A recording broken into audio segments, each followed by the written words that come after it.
You're listening to a Meatsmith Harvest. This is the podcast that encourages and equips you to grow your home around the harvest. Welcome, Meatsmiths. This dialogue picks up where we left off in our last episode's conversation. You can find part 1 on our website, YouTube, or iTunes. If the content resonates with you, please consider supporting our team by going to patreon.com/Meatsmith and donating a small monthly pledge. This goes directly toward more free media headed your way. Thanks for staying tuned for part 2.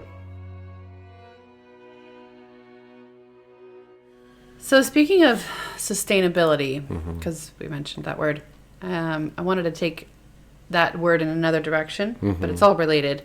This is kind of a grab bag episode. So this question, we just heard recently, I think in an email, but we hear it like maybe on a bi-weekly basis, which is, how much do I charge for my fill in the blank?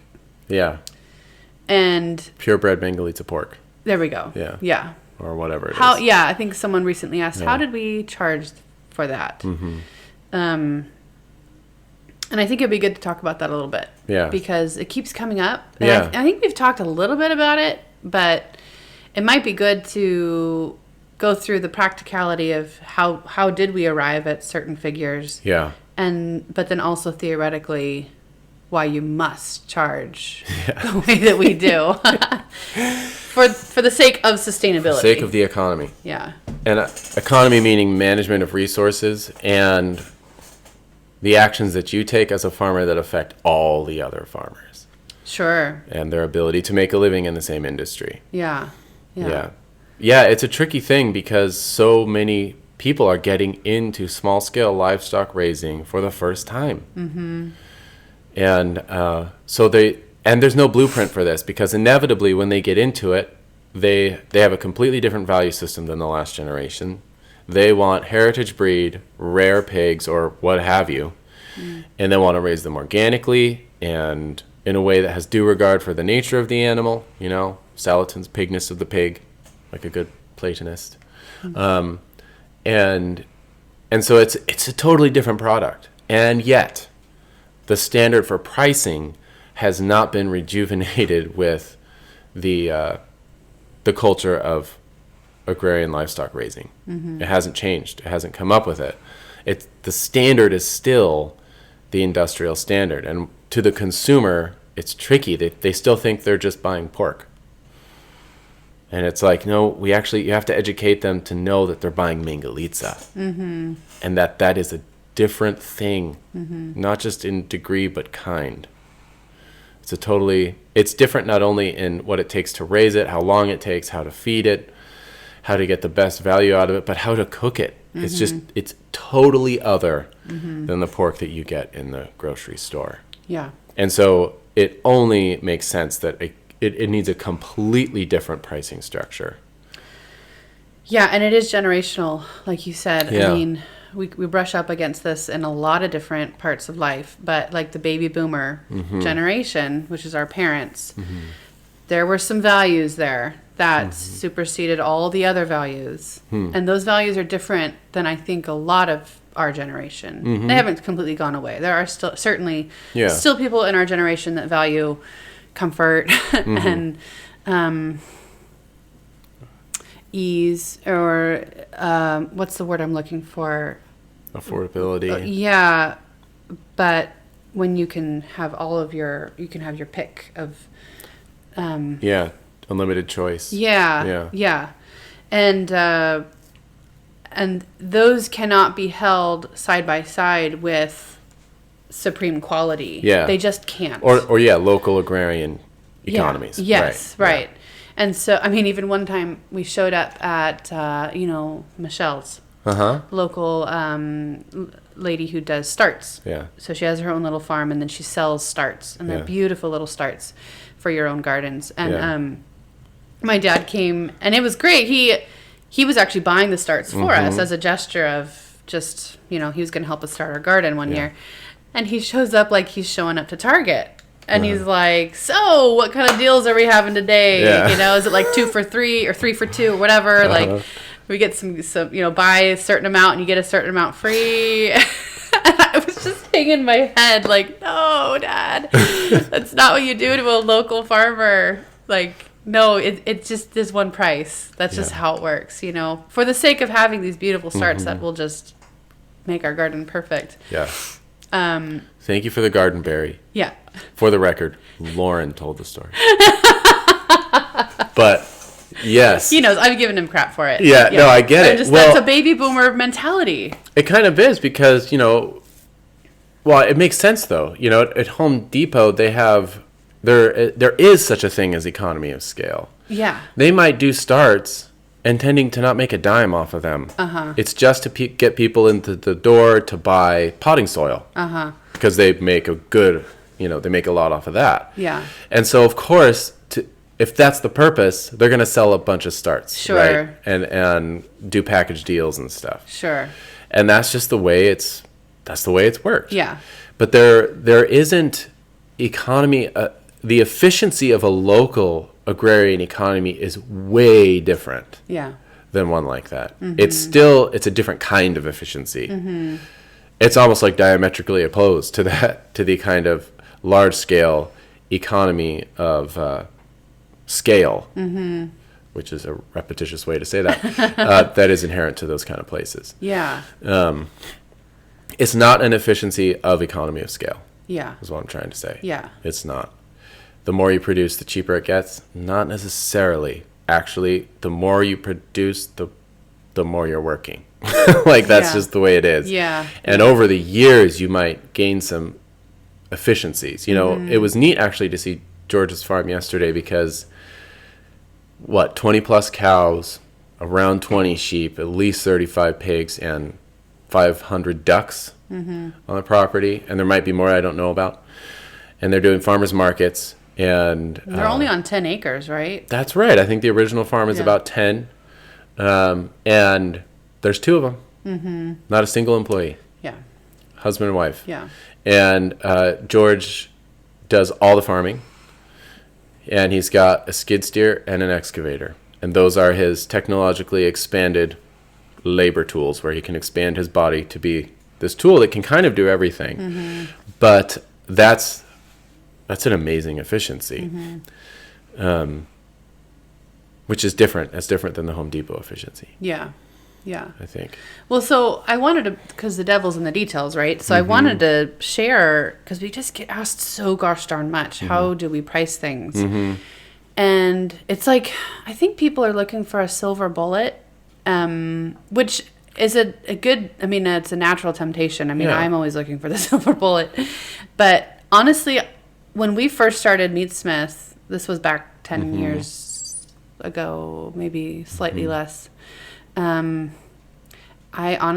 just said, okay, it takes you 5 hours to do X, Y, and Z. And I think at the time I thought, okay, what's a good, healthy, but fair, hourly wage? And I think I said like $40 or $45 an hour. Right. For a technician. Yeah. To pay the mortgage. Yeah. And feed children. Yeah. Which is on the low end. Not by a jet. This is, yeah. Anyway. Yeah, I know. Yeah. But I just counted backwards. Yeah. And people can do this on their own, their own regions have certain living wages. But what you do is you count the value of your time based on who or what you're trying to support, and then how long it takes you to create a certain product, and then also you do also factor in the surrounding servicemen around you, and you make sure you're like sort of within the range of high and low. If someone's charging,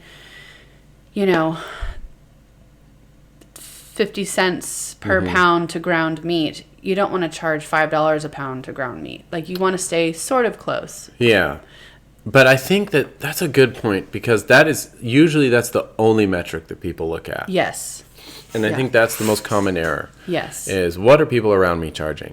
Yeah. And I think that the most that can tell you is give you a hint, okay, so not much, as to what the market can support around you. So that's like you're taking a depth gauge of how deep the waters are, but you're still not exactly sure because you can't see the bottom. And so it's rough, is what I'm trying to say. It's vague. It's not the best metric. Yeah, also because theoretically the whole point of you going into business is you're going to be offering something that is completely different than your competition. Right. So it's apples and oranges. You can't just say, oh, well, they're charging $1 a pound, so I have to charge $1 a pound. Well, no, not if your product is superior. Right. And as long as you're also good at communicating that superiority. There's the rub. So yeah.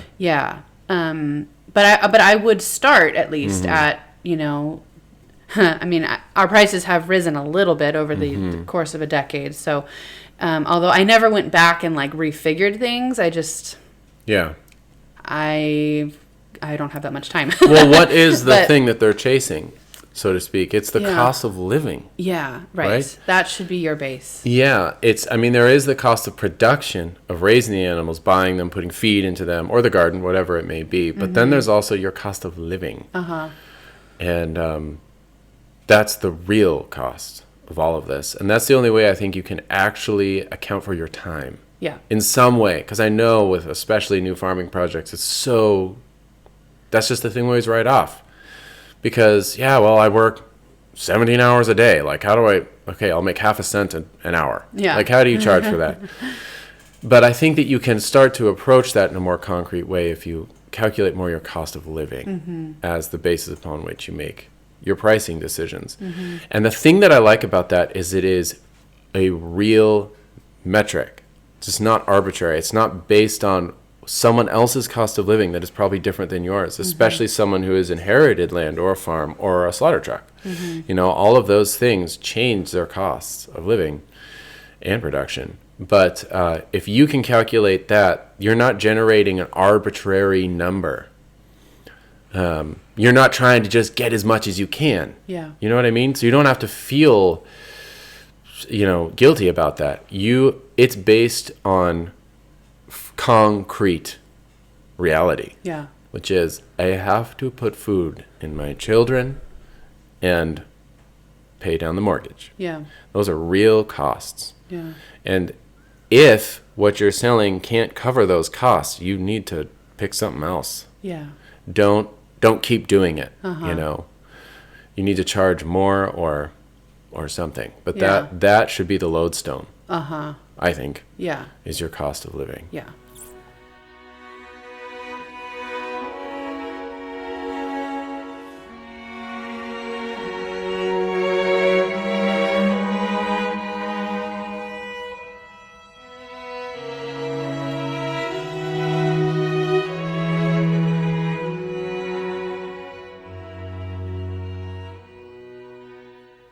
Yeah, any good, someone that owns a restaurant, they'll look at their costs and they'll mark it up the right amount, and they'll know some basic principles, like make sure you're not paying more than 30% for your labor, things like that, And I think part of the difficulty too is people get into livestock or rare breeds as a crime of passion.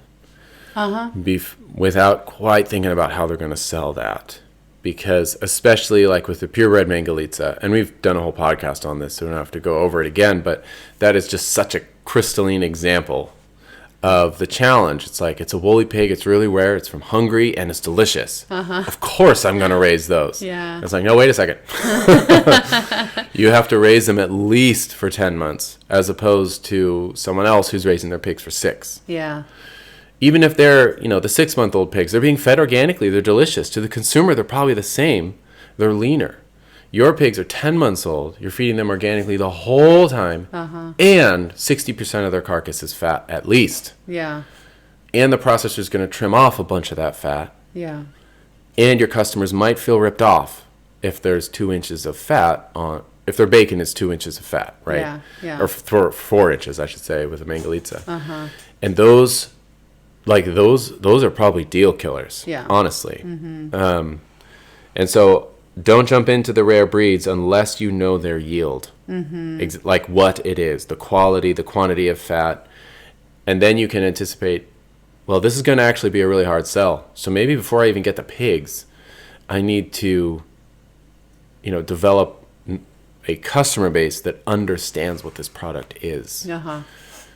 Because otherwise you're selling them, meat from the moon. Like it's totally outside of their realm of understanding. Unless you trim over half the carcass weight. And you're going to be charged for the entire carcass weight for the processing. You're also going to be putting feed into the pig that will create the entire carcass weight. And so to just chuck half of it is probably not the best way to guard your margins. So beware the crime of passion. Unless it is a hobby, then go for it. You know? Right. And you're not doing this for money. But to enrich your table and enrich your life, do it. But if you're dependent upon that, proceed with caution. Or at least counting the cost. Yeah. I'm trying to think of anything else we've done along the way. Well, I mean, how have you calculated it? Like you put an hourly wage on my time at one point, and you said you seem to work this many hours a month, and we need to make this much money a month to pay our bills. I know. And so then we'll turn that hourly wage, that we did this actually, into a price per pound to generate roughly this much money per month. That's kind of how it happened. We just kept converting it.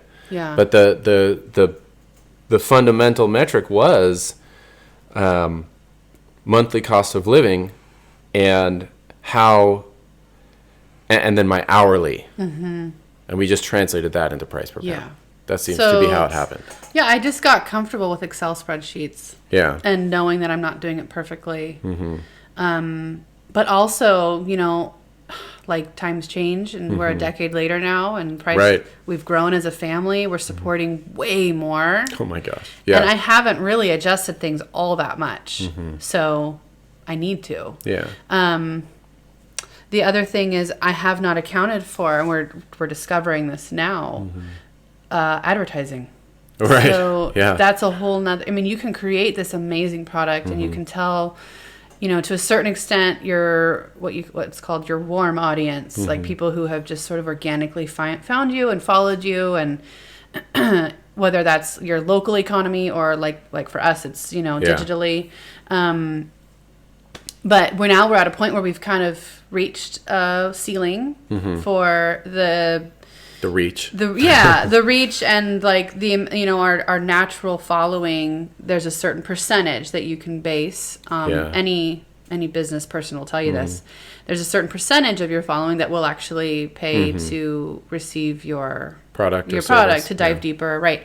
And so now that funnel, we've grown that, but now we're kind of at this point where we're like, we have to actually go out and get the people now. Because they're not finding us anymore. They're trickling in, Right. But I'm just speaking really honestly because this is like the business end of things that we're discovering. Because it's one thing to be a good butcher and it's another thing to make the business. You gotta package it somehow. And we are at this fork in the road. Are we going to go for it and pay money to an advertiser? It's real scary. Because it almost feels like rolling the dice, like just another form of the lotto. Are we gonna get the returns? It almost feels like Facebook ads, people kind of treat it as like you put your coin in the slot and you pull the whatever the lever and see if it returns, and so that kind of stuff you can't factor into an Excel spreadsheet, right? Because I guess you can. We're learning how to right now. That's what I'm saying. Is it's the next step up? Is how do you pay for people to help you? Right now we're paying some people to help us very specifically with technical jobs. Like we pay you this, and you give us this, and it's great. We love it. We love the people that work with us. And but reaching out and growing your following. Yeah, it's a different skill. Yeah, and so how do you factor that into your overall costs? Because now you're leaving the land of concrete actual costs and living wages and hourly, pay. And anyway. Yeah, I mean, that would be something to consider, especially for our example of people getting into heritage breed livestock, is spreading the word. Because the sheer quantity of people around you that are going to want really fatty bacon is probably small percentage of the total population around you. And so you might have to expand your reach, to get more people interested in that. And, I'm actually encouraged and I feel positive about it because we have this amazing tool called the internet. Yeah. And algorithms and pixels and like all this stuff that can actually go out and reach people that would have never found you. I know. That's always the thing. It's like, look at all these tools we have. Yeah. And it's like, too many tools. I know. And they present themselves so effortlessly, but it's not. Like it's actually a skill that people put time into that, they're willing to troubleshoot. Basically, what I perceive anything done online as being, it's not actually accomplishing anything. It is constant troubleshooting. That's all it is. Exactly. And people do that, and they charge for it because that is a charge-worthy service. That is hard. It's not a simple thing. Well, people would say the same thing about you. Like, you actually figure out how to kill 4 guinea hogs when they're in too big of a pen, and like that's troubleshooting. That right. It's just constant troubleshooting. It's a different. Right. It's not plug and play, as we used to say. Yes. Back in the old DOS days or something. Yeah, it's a skill. It's it's the ring of power mentality, or the ring of power problem, I should say, is how much do we let the technology serve us? Yeah. Well, that is absolutely the conundrum I get myself into. It's like, all right, how many hours do I spend today learning about Facebook ads versus all the other demands that I have? I need to generate content for the membership, and I need to butcher the pigs hanging in the walk-in, and I need to make some more firewood, and I need to do a whole bunch of other stuff. And when I dip my toe a little bit into generating ads, it's like I don't know if I'm afraid to give this 2 hours right now, because it's looking like I might not get anywhere. It's looking like this isn't just a 2-hour thing. It's looking like this is a 2-week thing. Do I have 2 weeks? I don't think so. It's tricky, and I'll be acquiring other team members in the process because I have to delegate some of this, and suddenly the complexity multiplies way beyond the hey, just put up a Facebook ad, dude. Which is like, in our analogy, this is like the Boromir temptation. Like, we'll just take the ring to Minas Tirith and get our army, and then we can really use it. And then we'll get somewhere. That's using the ring for it's so small a thing. It's so small a thing. Why should we suffer so much fear and doubt? Well, just just use it. How many people do you know you would say truly share your back to the land values, or your passion for home-scale craft meat curing, or simply love the multifaceted beauty of a good meal as obsessively as you do? Maybe a handful? At farmsteadmeatsmith.com, we've created an online community of hundreds of omnivores from around the world, and a platform for them to learn from and inspire one another. In addition to our major semi-annual hands-on educational event, The Family Pig, here at our Pacific Northwest homestead, over at farmsteadmeatsmith.com, we host a purely digital membership program with an archive of film and textual resources years deep now, for you to dive deeper into your food journey with. And both our classes and online program include access to our private community Facebook page for your continued education and fellowship. We've been told that our classes are life-changing and the membership program unparalleled in quality and quantity. To get a taste of our education, search farmsteadmeatsmith.com and our YouTube channel for for our free films, conversations, and downloads.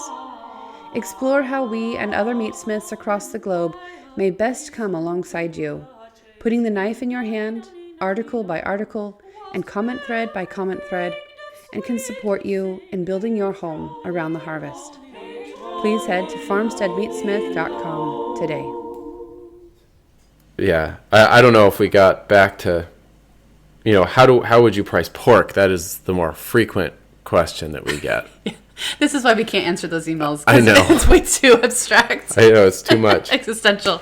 It sends us into this crisis in our heads. Yeah. But it's when it comes to selling livestock by the pound, that is what people ask us about a lot. Should I? Yeah. I have Mangalitzas. Should I charge $5 a pound if they come and pick up the whole carcasses? And it's I don't know. Mm-hmm. It depends on where you live. If $5 a pound is 8 times more than what everyone else around you is charging, honestly, I would say that sounds about right. Mm-hmm. Because maybe your cost of living is lower depending on where you are in the country. And I know that Mangalitzas are much more expensive to raise, longer, more feed, and more waste during processing, that you're going to have to charge far more than everyone else. Mm-hmm. And you don't have to feel like you're ripping people off when you do that. That's why I say you need to base it on something super concrete, like your cost of living. Yeah. Because then you're not ripping people off. And for timid, agreeable souls like myself, that is a fortifying reality. Yeah. It's no, I'm really not screwing you here. Yeah. I'm really not. This is absolute. So, selling fresh meat too, especially if you want to buy a fresh locally raised duck or chicken, $9 to $12 a pound. That's what it should be. Mm-hmm. And then you can know the farmers, and that's just in this region. So I don't even know about anywhere else. Yeah. That's close to Seattle. Yeah. That is the farmers barely making it with the poultry. Yeah. Barely. Yeah. That's just the cost of this stuff. Mm-hmm. And again, we miss out on the industrial scale and all the economy of scale there. And so, but we're also not just domestic hobbyists. If you're in between where you're still small, so you're deriving all of this quality from the small scale, but none of the efficiency of the assembly line, then that's just an expensive chicken. Mm-hmm. And it costs that much because it is worth that much. And here's the thing that I think is encouraging about it. If you purchase it, and by the same token, if the farmer actually charges that is when in an open market society, you could create a revolution. You can actually create a new economy. And that happens. I mean, it is happening. It's quite amazing. Yeah. Where you open a door for other people to produce more of products of that same high quality. Uh-huh. And you're educating more customers, and now the customers know what they want, and they know the difference, and they're willing to pay for it and make other sacrifices in their life to eat well and feed their children well, and all because you did the hard thing and decided to charge what it was worth. Yeah. I mean, that keeps coming back to the rock bottom there. If you charge what it's worth, you can create an economy. Uh-huh. That's the real deal. Yeah. Yeah. It reminds me, I keep coming back to this analogy in my head. One time we were having a conversation over dinner, and you created, it was at a restaurant. Anyway, I think they cooked the meat really well. Mm-hmm. And it was crispy on the outside and tender on the inside. And it just it became this metaphor for all of life for me. Anything that you dip your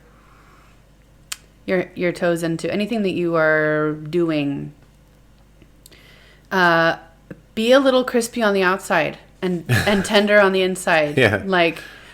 I'm saying that to me because I'm overly agreeable in some ways, and I want to bend over backwards for people or adjust the price so that they're happy. But then I've I've compromised what I'm bringing into the home for our own little domestic empire.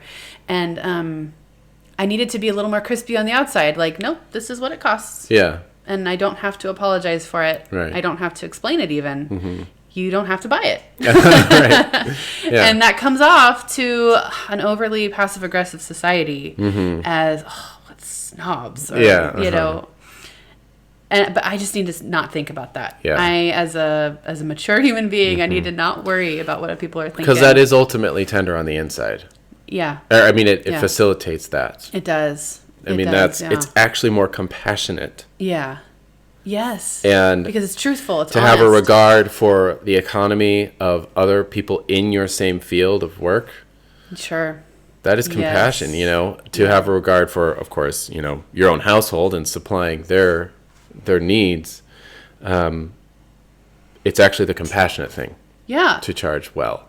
Yeah, because it's not rude. Well, yeah, we come up with this too when other butchers or you know, farmers in our area, they'll undercut you know, their competition by charging way less. And then they get the easy sell. But then they're driving down the economy and it's just not honest. Well, yeah, and fortunately with services as complex as butchery, I think that is evident in the end product. Yes, for sure. Which is nice, you know, that will become evident, and some people are okay with slightly lower quality. Yeah, and they should not call us. Yeah. Sorry, was that too crispy? No. Yeah, well, and Ellen wants more Tolkien quotes, and it reminds me of Aragorn, who is not an agent of the enemy, because an agent of the enemy will look fairer but feel fouler. Right. Right? Yeah. And Aragorn's his ranger from the north. He's rough. He's gruff. Totally crispy on the outside. Yeah, he's very crispy. Yeah. Yeah. Even more so in the book than he is in the films. He's correcting people. Yes. He's gruff. He doesn't let BS go. Yes. Almost never. You're like, geez, take a break. Yeah. Aragorn, son of Arathorn. Yeah.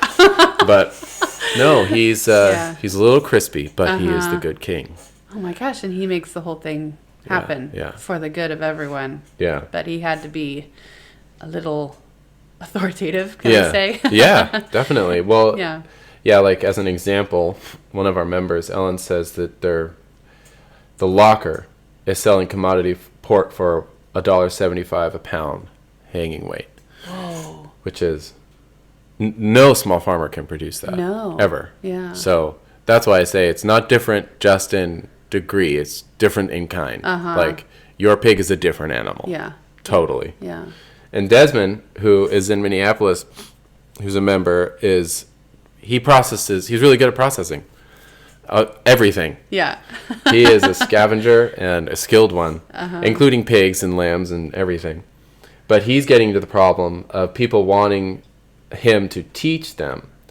And he says it's frightening on many levels because pricing, of course, is being one of the frightening elements of that.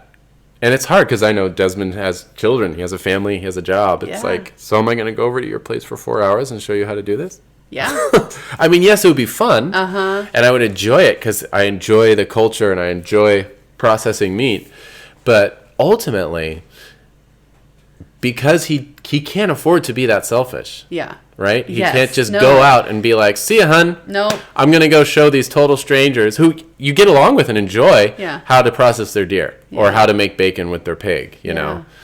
It's like, you can't just do that for free. You know? Maybe you can for a little bit, and there's other ways to do economy, you know?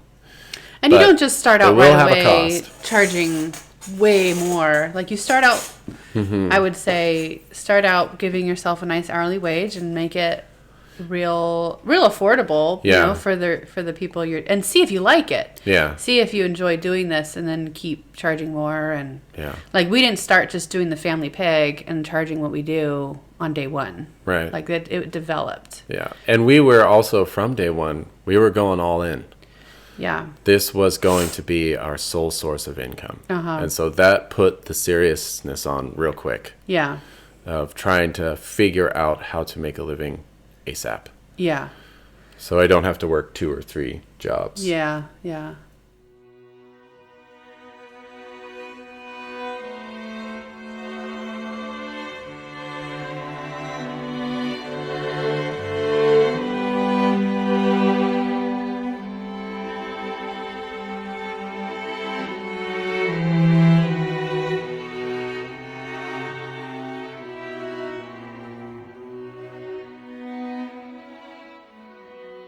Anything else we can say besides, or how to make things sustainable?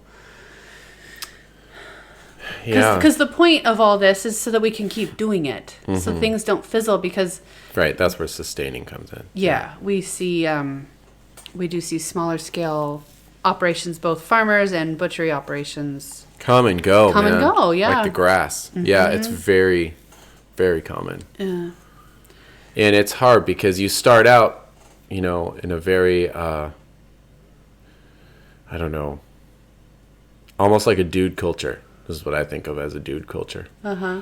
Hey, dude, let's just do this, We'll go butcher stuff, and I'll do it because I love it. It's like, are you going to do it that way for 30 years? Yeah.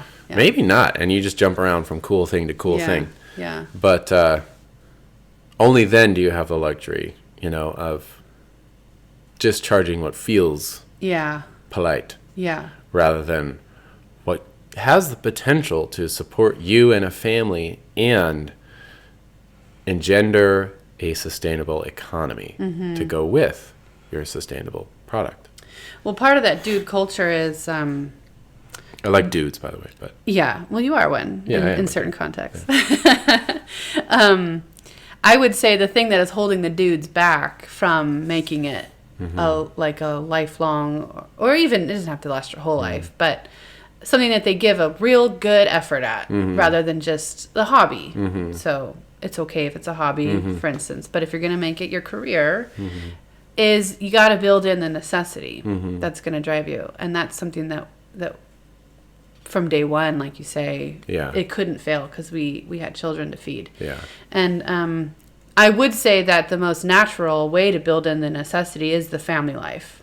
Yeah, do it. That will do it. There are other ways. I mean, not everyone is feeling called to family life, let's say, but it is like maybe the most organic thing that's so obvious. I know if I didn't have a family, I would charge like a third of what I charge now, because I would end up living in like my pickup, and I don't know, and I'd be okay with that. Yeah, you probably if I were just a dude, or on my own. That's the thing. Like I can really just, I don't need much if it's just me. But yeah, that all changes. Yeah, with a family. Well, we just watched, for instance, the Chef's Table. No, what's it called? Top Table. Chef's Table. Chef's one with Dario? Yes. Yeah. We just watched the Dario episode, so it just came out a couple days ago. Cecchini. Yeah. And the thing that forced him to do it was loyalty to his family. The death of his father. Yeah. Yep. And he was actually going to be I'm giving it away, I guess. It's okay. Is that allowed? Yeah, it's not a spoiler alert. It's really not. It's a documentary-ish thing. Yeah. It was fun. It was a fun show. It wasn't too dramatic, but he was going a different route. Veterinarian. Yeah. Surgeon. But then his family needed him to step up and take control of the family business. So that was and he's considered, the guy that helped make the meat economy explode in, definitely a superstar. In that way. Yeah. Something about was necessity the mother of invention? Yes. Yeah. Makes sense. Yeah. Being squeezed. It's built into the formula. That's how we've experienced it. Yeah. So people often, when people say, how do you charge? Or how, it's like, you do have to take a few steps back. Yeah. You can't just say, oh, charge what they're charging. It's a bigger picture. It's the holistic view, I guess. Yeah, and especially in the new agrarian economies, plural, that we keep trying to jumpstart and create. The thing that we haven't even talked about is the educational element and helping the customer understand the increased value I can't tell you how many times I'm processing and thinking, all this work I'm doing right now is above and beyond, whatever it might be. There's something that I'm doing that's above and beyond what is standard. But there's no way I can package this so that it is apparent to the consumer, so that they can think, I picked Farmstead Meatsmith because of this thing that I'm doing, because it's totally behind the curtain. It's totally backstage. It takes, lots of experience to even understand what it is. It's out of sight, out of mind, and it's tricky. How do you convey that? Like, I do this because of this, which results in that, and your bacon tastes this way. That's why. Yeah. And it's a long chain of events. How do you package that so it is apparent, and so that they understand that what the bacon is $20 a pound, whatever, we don't sell bacon, but that's why. All of those reasons. And so they actually have to be, as a consumer, acquainted with the process that came before. And I think that is one of the most pernicious things in the commodity-driven agrarian livestock market, is that all the process is intentionally obfuscated and eliminated. No one sees process. In fact, the point is to distance the final product as far as possible from the animal and from any knife-wielding, blood-spilling process that might have generated it. And that's a problem, because at the same time that you're removing, at the same time that you're providing the consumer the ability to not think about where their meat is coming from, you're also, maybe as a secondary result, the fallout, the collateral is they have no idea what went into it in terms of value and all the work that it took to create the pork chop. Yeah. And so they walk around ignorant and ungrateful, and why would I pay more for anything, And that's so education. You got to teach them. You got to bring them along, invite them to the table, I think, so they can understand what they are receiving. Yeah. Well, I think we're... Did we talk about all the things we didn't plan to talk about? Yeah. Okay, yeah. Some stories and sustainability. I think that's it. I wanted to mention classes real quick. We have classes we're still selling for this spring. We're adding a June session. So if you didn't sign up for April or May, we've got a June session. And it's going to be... Someone should send an email out about that. Yeah. Okay. We also are hiring on a very part-time, someone who's helping us with email marketing. We can send those out a little bit more, just to format things. Because we want to keep in touch with you guys. If you're not signed up for our email newsletter, please do, on our homepage at the very bottom. Farmsteadmeatsmith.com. That's right. We've got a sign up button there, and that's the best way that we get a hold of everyone to announce new things. So new classes, membership improvements, all kinds of stuff. Yeah. All right. Well, thanks so much for joining us, and have a great March. Bye. Bye, everybody.